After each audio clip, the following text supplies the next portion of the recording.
Comment déchiffrer une carte aéronautique? Ces cartes paraissent ultra compliquées à comprendre, mais je vais t'aider à les déchiffrer. Je suis moi-même élève pilote et sur ce compte, je te partage tout ce que je connais sur l'aviation. Je te conseille d'enregistrer la vidéo et de mettre pause si nécessaire car ça va aller très très vite. Alors ici, nous avons l'icône d'un aérodrome. Il s'agit de celui de Rouen LFOP. Lorsqu'il y a une barre en plein centre de l'icône, ça veut dire que cet aéroport a une piste revêtue. Vous remarquez que sur l'aérodrome de Saint-Romain, il n'y a pas de piste revêtue.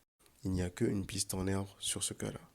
À gauche, nous avons 512, donc l'altitude de référence, 120-200 qui est la première communication radio, et 17 qui est la distance en hectomètres de la piste la plus longue. Les points et formes jaunes sont les villes qui sont inférieures à 1200 mètres. Et la grande ville en orange est celle de Rouen qui est donc supérieure à 3600 mètres. Bien sûr, vous avez reconnu la Seine. Ici, ce sont des autoroutes avec les échangeurs. Les points blancs, ce sont des petites agglomérations, très souvent des villages. Les lignes noires que vous voyez avec un T, ce sont les lignes électriques. Et vous l'aurez compris, ces lignes marron qui sillonnent, ce sont les routes secondaires et principales.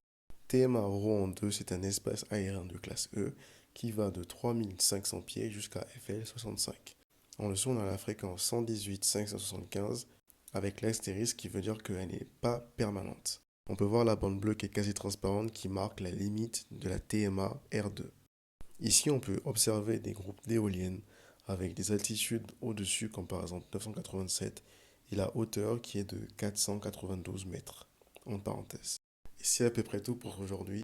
Je présenterai d'autres éléments des cartes aéronautiques prochainement, alors abonne-toi pour pas les rater. Sur ce, je te donne rendez-vous à la prochaine vidéo. Allez, ciao les hustlers.